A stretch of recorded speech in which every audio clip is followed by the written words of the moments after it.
आइए अब हम स्वतंत्रता संग्राम के प्रमुख सेनानियों पर बात करेंगे, लेकिन हमारी ये चर्चा मध्य प्रदेश के विशेष संदर्भ में होगी। स्वतंत्रता के इस पावन यज्ञ में मध्य प्रदेश के सभी क्षेत्रों से स्वतंत्रता सेनानियों ने भाग लिया। ऐसा शायद ही कोई क्षेत्र रहा हो जहां स्वतंत्रता संग्राम सेनानी मौजूद ना रहे हों। हर क्षेत्र, हर स्थान के लोगों ने बढ़ चढ़कर प्रत्यक्ष अथवा अप्रत्यक्ष रूप से आज़ादी की इस लड़ाई में भाग लिया, जिनके अमूल्य बलिदान के फलस्वरूप ही आज हम आज़ादी के माहौल में सांस ले रहे हैं। यद्यपि स्वतंत्रता संग्राम सेनानी प्रदेश की सीमाओं में न बंधकर राष्ट्र को सर्वोपरि मानते रहे हैं, अतः उन्हें प्रदेश की सीमाओं में नहीं बांधा जा सकता। लेकिन यहाँ जिन प्रमुख स्वतंत्रता संग्राम सेनानियों का उल्लेख किया जा रहा है, उनका मध्य प्रदेश के किसी न किसी स्थान से आज़ादी की लड़ाई में योगदान रहा है। 1857 के स्वतंत्रता संग्राम की प्रमुख वीरांगना रानी लक्ष्मीबाई वैसे तो झांसी की रहने वाली थी, लेकिन उन्होंने अपने जीवन के महत्वपूर्ण युद्ध मध्य प्रदेश में लड़ते हुए अंग्रेजों को कड़ी चुनौतियां दी तथा उन्हें पराजित भी किया। गंगाधर राव की विधवा लक्ष्मीबाई अपने दत्तक पुत्र दामोदर राव को झांसी की गद्दी न दिए जाने से अंग्रेजों से नाराज थी। उन्होंने 5 जून 1857 को विद्रोह आरंभ कर दिया। रानी का दमन करने के लिए 23 मार्च 1858 को सर ह्यूरोज ने झांसी को घेर लिया।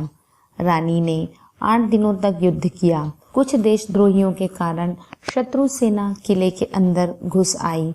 रानी शत्रु सेना के मध्य से निकलकर कालपी पहुंची। यहाँ भी वह ह्यूरोज की सेना से पराजित हुई। कालपी से भागकर रानी ग्वालियर पहुंची। यहाँ सिंधिया अंग्रेजों का समर्थक था, किंतु उसकी सेना विद्रोहियों के साथ मिल गई। तात्या टोपे की मदद से रानी ने ग्वालियर के किले पर अधिकार कर लिया। ग्वालियर में अंग्रेज सेनापति स्मिथ को भयभीत होकर पीछे भागना पड़ा। तभी ह्यूरोज अपनी सेना के साथ ग्वालियर आ पहुंचा। दोनों की सम्मिलित सेनाओं ने ग्वालियर पर आक्रमण किया। रानी लक्ष्मीबाई बहुत वीरता से लड़ी। 18 जून 1858 को ग्वालियर के किले के पास युद्ध करते हुए बाबा गंगादास के बगीचे में वीर गति को प्राप्त हुई।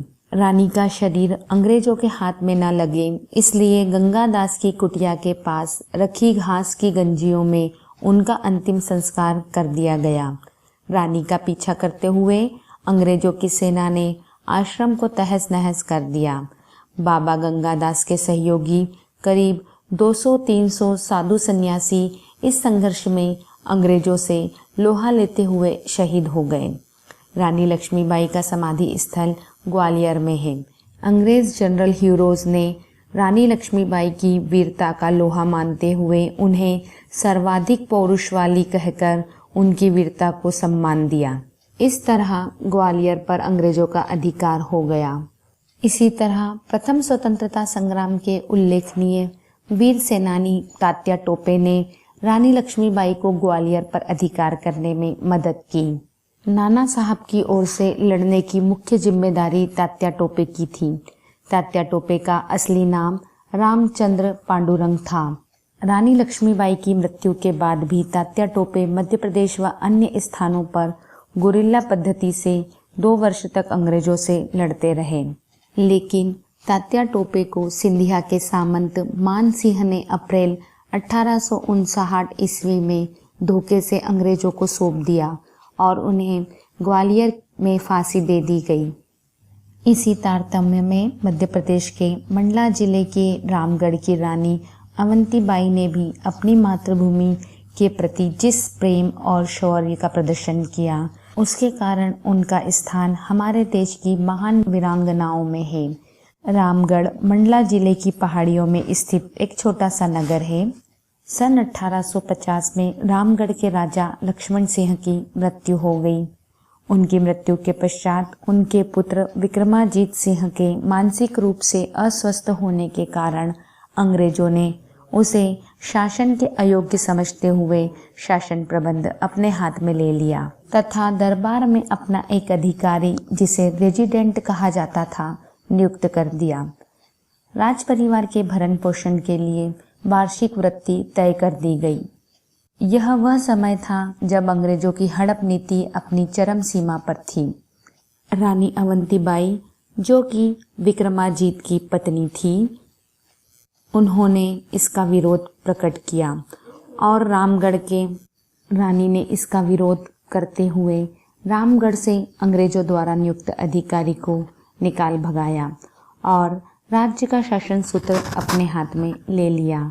साथ ही उसने जिले के ठाकुरों और मालगुजारों से समर्थन हेतु संपर्क स्थापित किया। पड़ोस के अनेक जमींदारों ने उन्हें सहायता देने का वचन दिया। रानी सैनिक वस्त्र धारण कर हाथ में तलवार लेकर स्वयं अपने सैनिकों का रण क्षेत्र में नेतृत्व करती थी। अप्रैल 1858 को अंग्रेजों की सेना ने रामगढ़ पर दोनों ओर से आक्रमण किया, जिस कारण रानी और उसकी सेना ने अपनी स्थिति एवं शक्ति को देखते हुए किला खाली कर दिया और पास के जंगल में चली गई।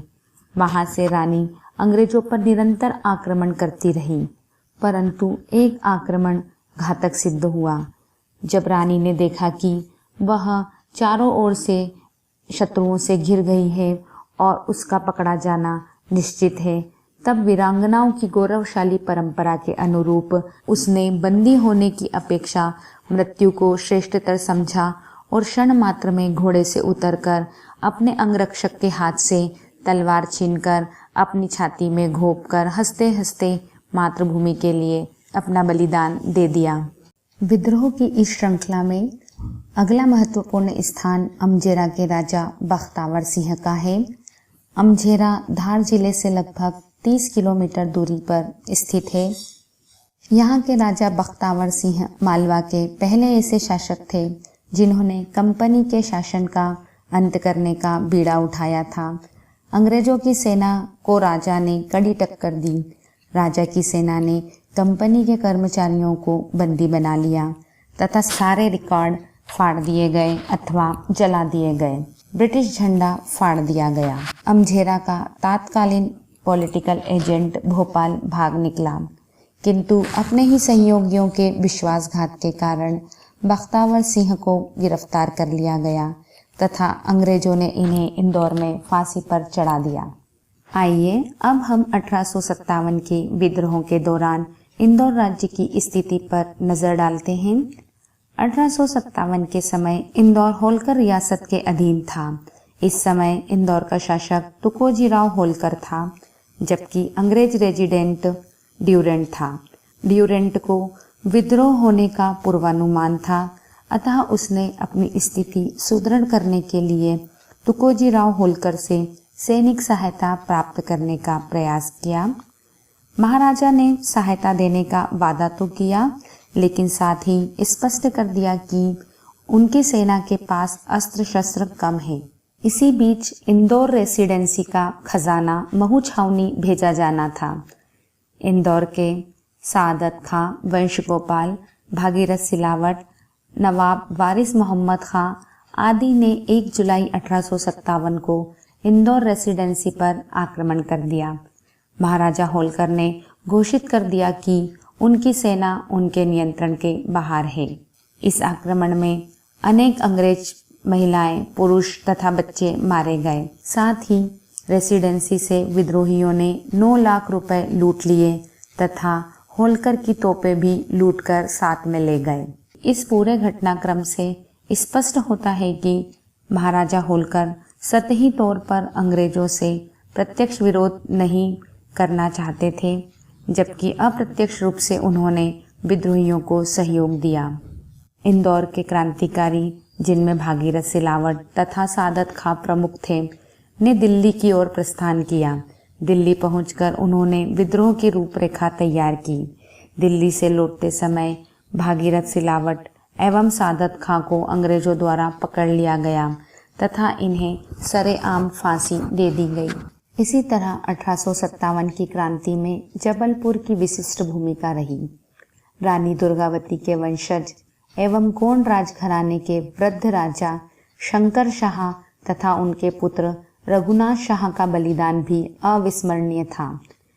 इन्हें बहादुर सैनिकों तथा ठाकुरों ने मिलकर अंग्रेजी सेना के विरुद्ध बगावत करने की योजना का नेता बनाया, किंतु दुर्भाग्यवश क्रियान्वयन के पूर्व ही योजना का भंडाफोड़ हो गया। फलस्वरूप अंग्रेजों द्वारा उन दोनों को गिरफ्तार कर रेसिडेंसी, जो कि वर्तमान कमिश्नर कार्यालय है, ले जाया गया। मुकदमा चलाने का नाटक करके भारी भीड़ के सामने 18 सितंबर 1857 को पिता पुत्र दोनों को तोप के मुंह से बांधकर उड़ा दिया गया। इसी तरह 1857 में सतना जिले के मनकहरी ग्राम के निवासी ठाकुर रणमत सिंह ने भी अंग्रेजों के छक्के छुड़ा दिए थे। पॉलिटिकल एजेंट की गतिविधियों से क्षुब्ध होकर ठाकुर रणमत सिंह ने अंग्रेजों के विरुद्ध झंडा उठाया। उन्होंने अपने साथियों के साथ चित्रकूट के जंगल में सैन्य संगठन का कार्य कर नागौद की अंग्रेज रेजिडेंसी पर हमला कर दिया। वहां के रेजिडेंट भाग खड़े हुए। ठाकुर रणमत सिंह ने कुछ दिन बाद नौगांव छावनी पर भी धावा बोला और बड़ौदा में अंग्रेज सेना की एक टुकड़ी का सफाया कर डाला। ठाकुर रणमत सिंह पर 2000 रुपए का पुरस्कार घोषित किया गया। लंबे समय तक अंग्रेजों से संघर्ष करने के पश्चात जब रणमत सिंह अपने मित्र के घर विश्राम कर रहे थे, धोखे से उन्हें गिरफ्तार कर लिया गया और 1859 में फांसी पर चढ़ा दिया गया। इसी तारतम्य में दीमान देशपत बुंदेला का बलिदान भी अविस्मरणीय है। ये महाराजा छत्रसाल के वंशज थे। दीमान देशपत ने 1857-1858 में अंग्रेजी फौज को कड़ी चुनौतियां दी। उन्होंने तात्या टोपे की मदद के लिए 1000 बंदूकची भी भेजे थे। देशपत ने अपने बल से शाहगढ़ रियासत के फतेहपुर के इलाके पर भी कब्जा कर लिया था। देशपत की शक्ति इतनी बड़ी हुई थी कि ब्रिटिश सरकार ने उन्हें पकड़ने के लिए 5000 रुपए का इनाम घोषित कर रखा था। लंबे संघर्ष के बाद नौगांव से कुछ मील दूर पर वीर देशपत बुंदेला मारे गए। इसी तरह ग्वालियर के महादेव शास्त्री एक प्रखर राष्ट्रभक्त थे, जिन्होंने शस्त्र तो नहीं उठाए, लेकिन नाना साहब पेशवा को दिए गए सहयोग के कारण उन्हें फांसी पर चढ़ा दिया गया। महादेव शास्त्री ने ग्वालियर में तात्या टोपे के पक्ष में वातावरण तैयार किया। नाना साहब पेशवा का पत्रवाहक बनकर क्रांति की जानकारी अन्य सेनानियों तक पहुंचाई। अंग्रेज सरकार ने महादेव शास्त्री की इन गतिविधियों को देखते हुए उन्हें गिरफ्तार कर फांसी दे दी। इसी तरह अमीर चंद्र वाडिया को भी फांसी दे दी गई। इसी तरह 1857 के स्वतंत्रता के महासंग्राम में बड़वानी के खाज्या नायक और भीमा नायक का स्थान महत्वपूर्ण है। मालवा और निमाड़ क्षेत्र के भील स्वतंत्रता प्रेमी थे। अंग्रेजों ने उन्हें दबाने के लिए भील कोर नाम की एक सैनिक टुकड़ी बना रखी थी। खाज्या और भीमा भील कोर में नायक के पद पर कार्यरत थे। अंग्रेजों की दमनात्मक नीति के विरुद्ध इन दोनों ने भी सन 1857 के संग्राम में अपनी विद्रोहात्मक गतिविधियां तेज कर दी। इनसे परेशान होकर अंग्रेजों ने इन्हें पकड़ने के लिए सघन अभियान चलाया। खाज्या को 1860 में धोखे से मार दिया गया, जबकि भीमा नायक ने संघर्ष जारी रखा। सन 1867 में उसे भी धोखे से बंदी बना लिया गया। इनके अलावा भी बहुत सारे अनगिनत क्रांतिकारी हुए, जिन्होंने 1857 की क्रांति में महत्वपूर्ण योगदान दिया। सभी के बारे में चर्चा करना संभव नहीं है, लेकिन फिर भी इनके अतिरिक्त 1857 की क्रांति में मध्य प्रदेश के सेवड़ा अर्थात दतिया के राव खलक सिंह दोआ, राघोगढ़ देवास के दौलत सिंह, भोपाल के वारिस मोहम्मद अली खां, अम्बापानी भोपाल के नवाब आदिल मोहम्मद खां और फाजिल मोहम्मद खां, सोहागपुर, शहडोल के गरुल सिंह इत्यादि ने भी अपनी महत्वपूर्ण भूमिका के द्वारा 1857 में अपना महत्वपूर्ण योगदान दिया। 1857 की महासमर के बाद मध्य प्रदेश के पश्चिमी निमाड़ में टांटिया भील ब्रिटिश सरकार के लिए आतंक का पर्याय था। उसके साथ ही दोपिया और बिजनिया भी उसकी क्रांतिकारी गतिविधियों में सहभागी थे। वर्षों तक जनजीवन में घुले मिले रहकर, गुप्त ढंग से क्रांतिकारी कार्रवाइयां करते रहकर उसने ब्रिटिश सरकार को भयभीत कर दिया था। धोखे और षड्यंत्र पूर्वक अंग्रेजों ने टांटिया को गिरफ्तार किया और नवंबर 1886 में फांसी पर लटका दिया। भीलों के बीच आज भी टांटिया प्रेरणा स्वरूप मौजूद है।